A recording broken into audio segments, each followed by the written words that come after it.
Hello, boys and girls. It is another day of learning. This is a Wednesday, and we are still on Module 0, working with the book Thank You, Mr. Fokker. All right, so our essential question is, how does reading help us build knowledge? So today, you're going to take a closer look at specific sections of Thank You, Mr. Fokker to gain a deeper understanding of Trisha's changing feelings throughout the book. This activity is going to support our reveal stage, in which you will look closely at specific elements to understand a deeper meaning of the text. So today you're going to become experts on Trisha's feelings during particular events from the book. And you're going to use this information to put in your response journal. So let's take a look. Again, this is lesson 3, and you will be using Seesaw. So our big question that you're going to answer by Friday is, how does reading help us build knowledge? And by Friday also, because this module only has one book, we're going to be answering, what does reading mean to Trisha in Thank You, Mr. Fokker? Both the essential question and the focusing question have to do with reading. And then our content framing question, today's lesson, is what does a deeper exploration of Trisha's feelings towards reading reveal in Thank You, Mr. Fokker? So we're starting to blend it all together. So now in the content framing, we're talking about Trisha's reading. And in the the focusing question and the content framing question, we're both talking about Thank You, Mr. Fokker. And in order to help us with our content framing question, we're going to look at, how does writing about what I read work?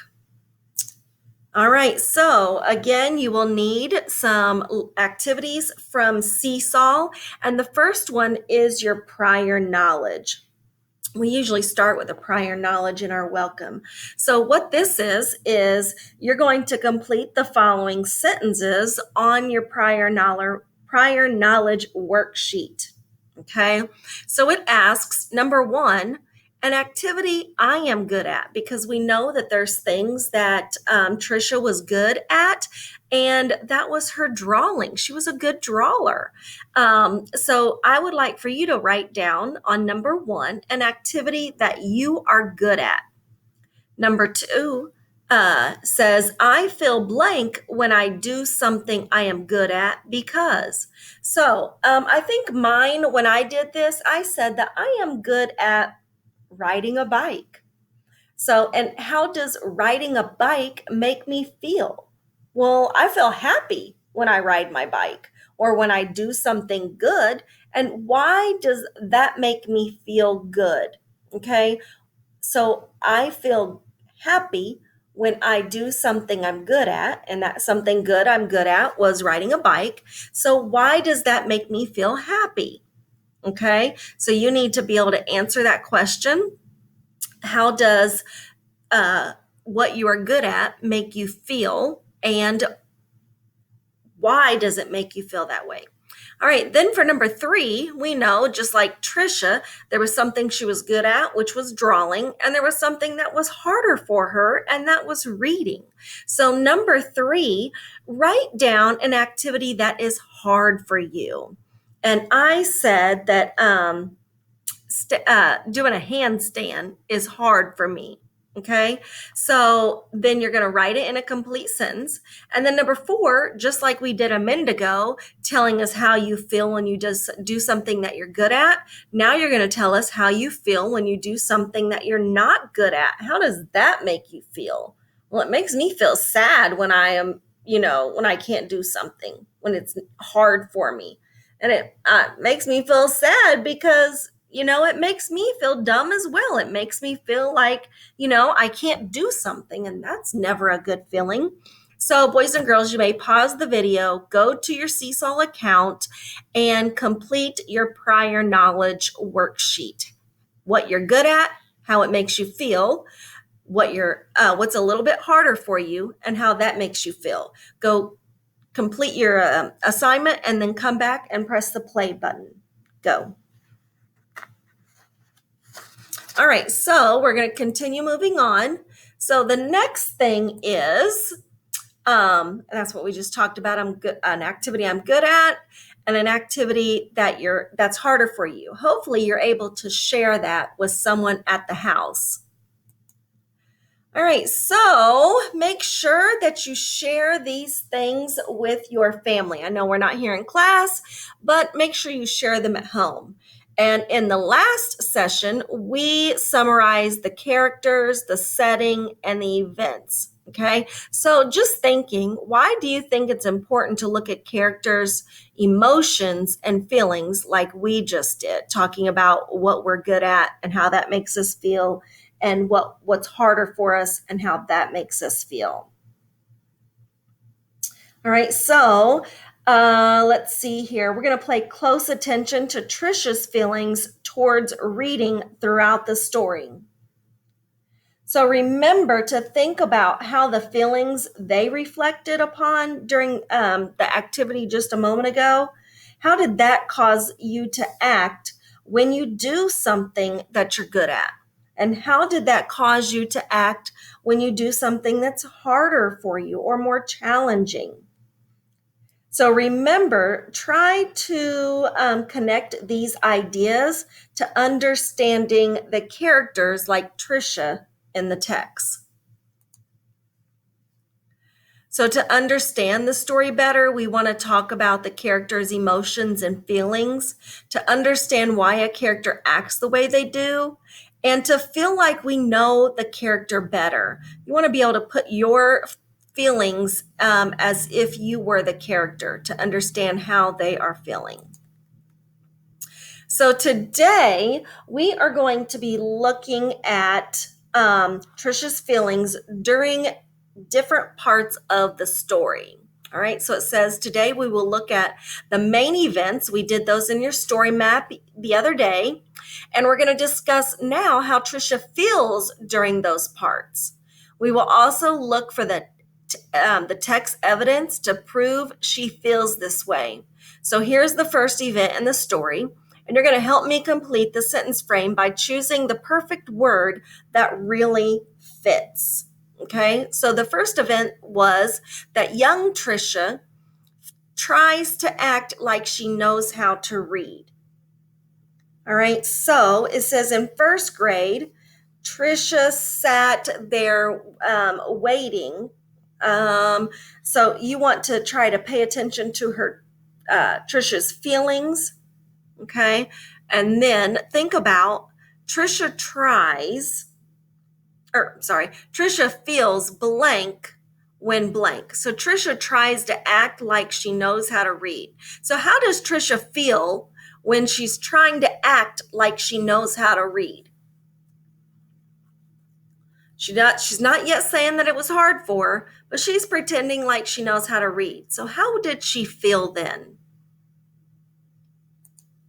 All right, so you may have said Trisha feels safe and happy when she was a young girl learning about knowledge and reading with her grandfather. I know this because she looks so happy and excited in the illustration, and the text also said that the promise to learn how to read was now hers. She loved books. Her way of reading, though, was drawing. So she loved it. She was happy about books. She felt safe with her grandpa. All right, so now we're going to talk about the beginning, and the end. So this says in your response journal on Seesaw, how does Trisha feel during the story? We're really only going to talk right now about the beginning and the end. Okay, so we're going to write down how Trisha feels in the beginning of the story, and then we're going to talk about how she feels at the end of the story. And we're also going to include text, okay? You don't have the page numbers because you don't have the book in front of you, but we're going to talk about how we know that she feels these two different ways, because it changes from the beginning to the end. So I'm going to play a short clip for you from the beginning of the story, and we're going to discuss how she feels. So make sure you're listening. When she turned 5 and went to kindergarten, most of all she hoped to read. Each day she saw the kids in the first grade across the hall reading. And before the year was over, some of the kids in her own class began to read. Not Trisha. Still, she loved being at school because she could draw. The other kids would crowd around her and watch her do her magic with the crayons. In first grade you'll learn to read, her brother said. In first grade, Trisha sat in a circle with the other kids. They were all holding Our Neighborhood, their first reader. Sounding out letters and words, they said, boy, and look. The teacher smiled at them when they put all the sounds together and got a word right. But when Trisha looked at a page, all she saw were wiggly shapes. And when she tried to sound out words, the other kids laughed at her. Trisha, what are you looking at in that book? They'd say. I'm reading, she'd say back to them. But her teacher would move on to the next person. Always when it was her turn to read, her teacher had to help her with every single word. And while the other kids moved up into the second reader and third reader, she stayed alone in Our Neighborhood. Trisha began to feel different. She began to feel dumb. All right, so even just right now, stopping at this particular spot, how does Trisha feel in the beginning of the story? Think to yourself. All right, now we are going to come back to our response journal. And you should be writing, Trisha feels blank. So how is Trisha feeling? Yes, Trisha feels dumb. Trisha feels sad. You might even say that Trisha feels alone, or you might say all three. Trisha feels dumb, sad, and alone. When does Trisha feel sad, dumb, and alone? Yes, she feels that way when she begins to read. Okay, so you might put on here, Trisha's feelings towards the reading change from beginning to end of the story, and thank you, Mr. Falker.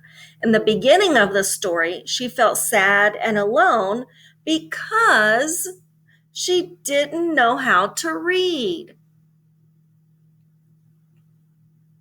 Now, the text evidence at the bottom says, well, how do we know that? Well, if we think back to the story, how do we know that she feels sad, dumb, and alone?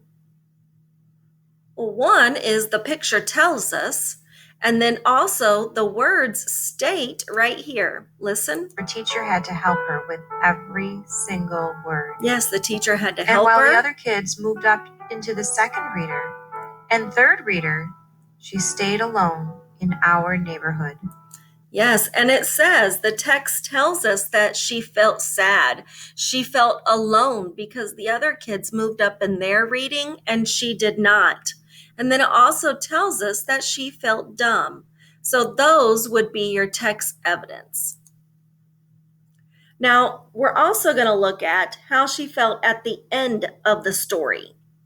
Okay, so we're going to pay attention to that now.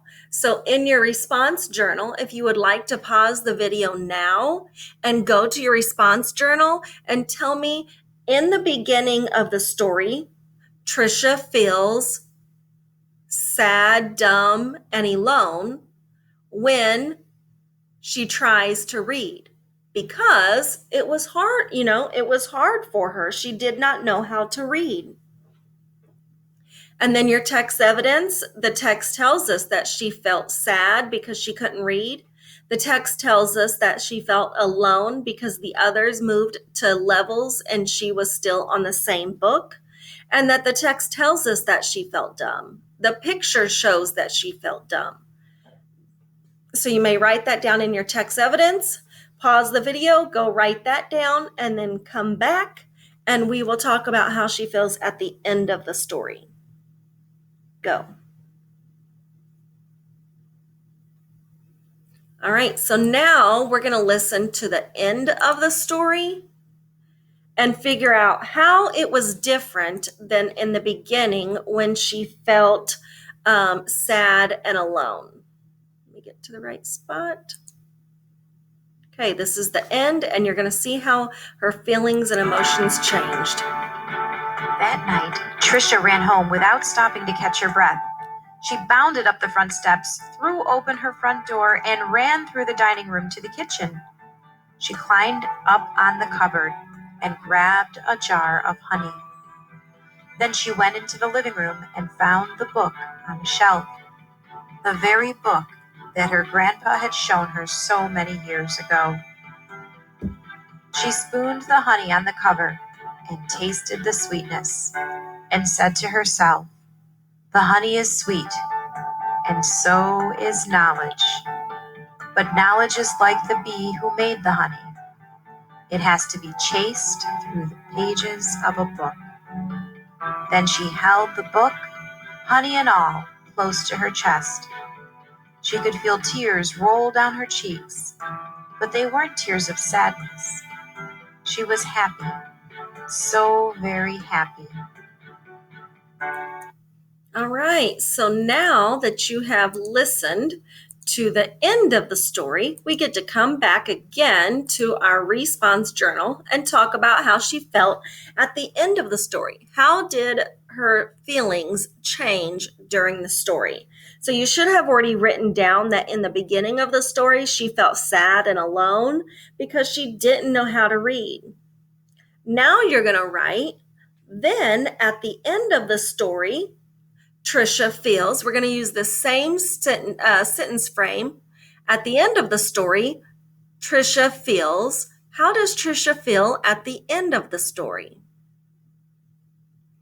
Yes, Trisha feels happy and she loves school. And when does she feel happy and loved? Yes, Trisha feels happy and loved when she runs home to tell her family and share with her family that she knows to read. Yes, because she can now read. All right, so you should now be writing how she felt at the end of the story, and we get to find the text evidence that tells us, how do you know that she was happy?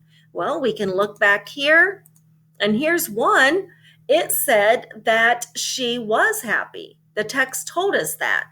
And the text also said that she cried tears of happiness. She was not sad. The text told us that. It said that those tears were tears of happiness and that she held the book and the honey close to her. It also told us that she ran home to tell her family. All right, so we need to make sure to write down the text evidence that supports how we know how she feels at the end of a story.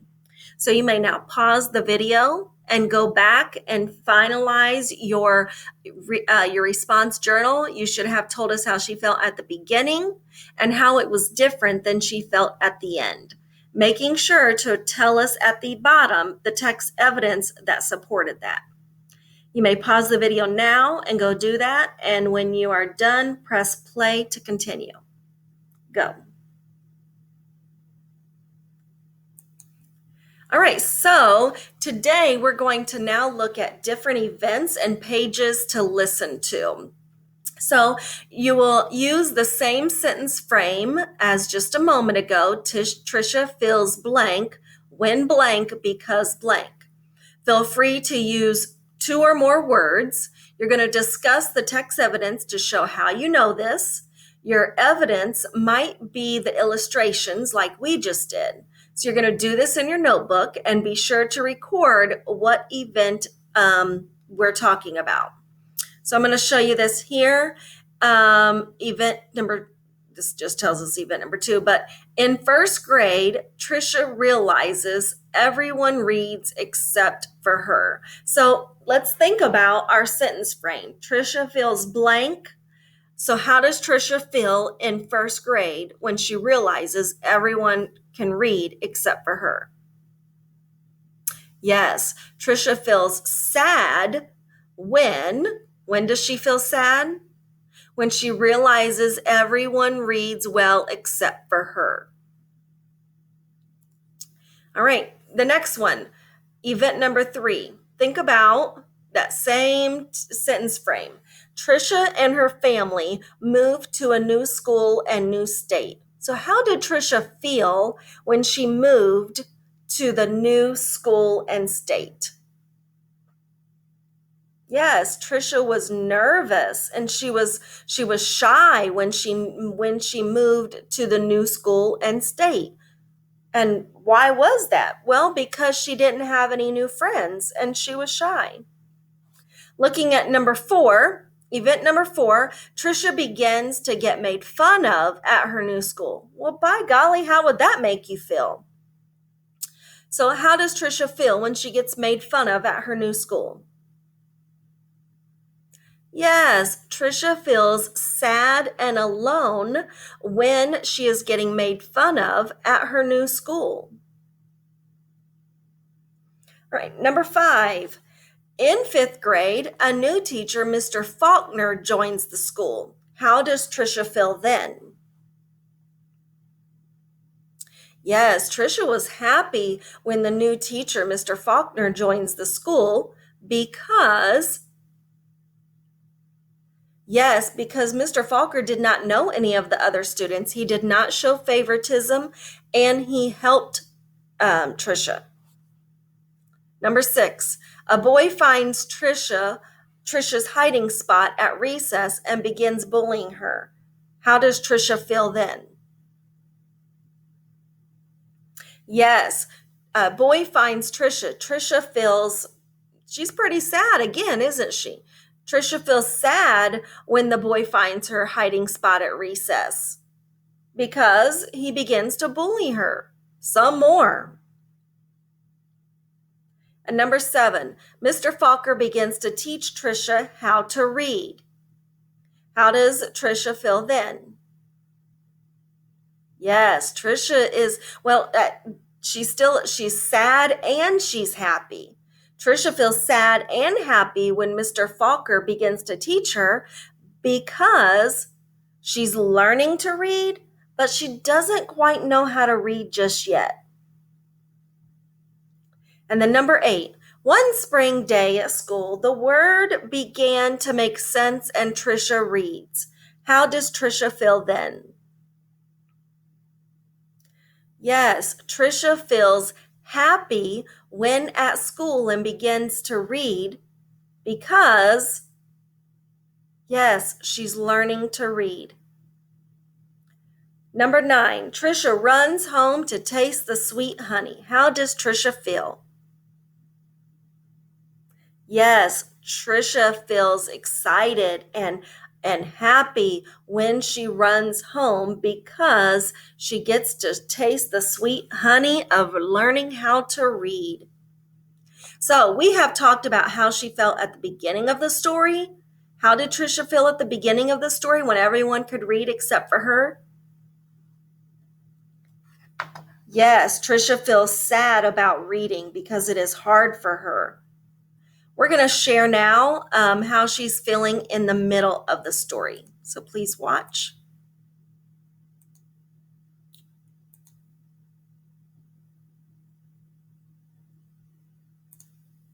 Mr. Faulkner would stand behind Trisha whenever she was drawing and whisper, "This is brilliant, absolutely brilliant. Do you know how talented you are?" When he said this, even the kids who teased her would turn around in their seats and look at her drawings. But they still laughed whenever she gave a wrong answer. Then, one day, she had to stand up and read, which she hated. She was stumbling through a page of Charlotte's Web, and the page was going all fuzzy when the kids began to laugh out loud. Mr. Fokker, in his plaid jacket and his butterfly tie, said, "Stop! Are all of you so perfect that you can look at another person and find fault with her?" That was the last day anyone laughed out loud or made fun of her. All except Eric. He had sat behind Trisha for 2 whole years, but he seemed to almost hate her. Trisha didn't know why. He waited by the door of the classroom for her and pulled her hair. He waited for her on the playground, leaned in her face, and called her Toad. Trisha was afraid to turn any corner for fear Eric would be there. She felt completely alone. The only time she was really happy was when she was around Mr. Fokker. He let her erase the blackboards. Only the best students got to do that. All right, so how is she feeling right now in the middle of the story? Okay, it says a boy finds Trisha hiding spot at recess and begins to bully her. But then it also says that Mr. Fokker begins to teach Trisha how to read. Yes, Trisha is feeling sad and happy. She's feeling happy about reading, but she's still feeling sad because she doesn't always know how to read and she's still getting picked on. Okay, and then by the end of the story, Trisha runs home to taste the sweet honey. So how is she feeling at the end of the story? Yes, Trisha feels happy when she learns how to read. Okay, so what you're going to do now is you're going to do a quick write. So a quick write is, let me see here where I'm at. A quick write is you're going to just take a look at everything that you have learned and everything that we've talked about so far. Okay, and a quick write isn't going to be, it's just something like what it says. You're just quickly going to write down your thoughts and your feelings. Okay, so you've thought about why it is important to write and what you read.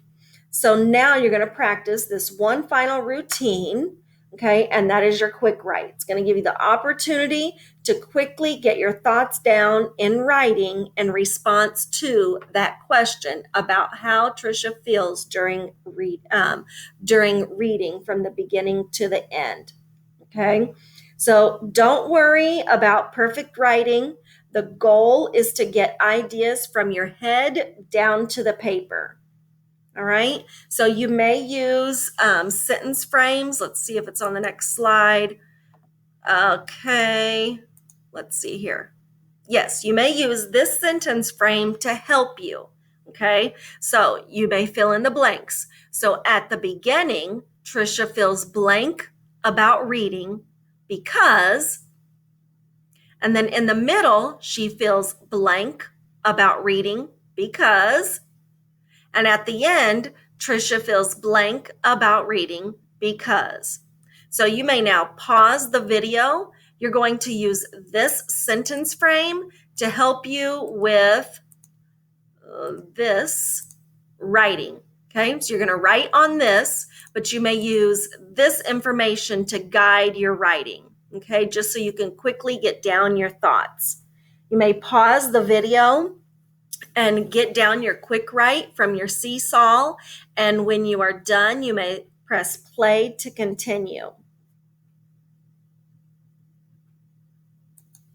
All right, boys and girls, that is the end of today's lesson. You have done so great so far, and we will see you back here again tomorrow. Have a great day.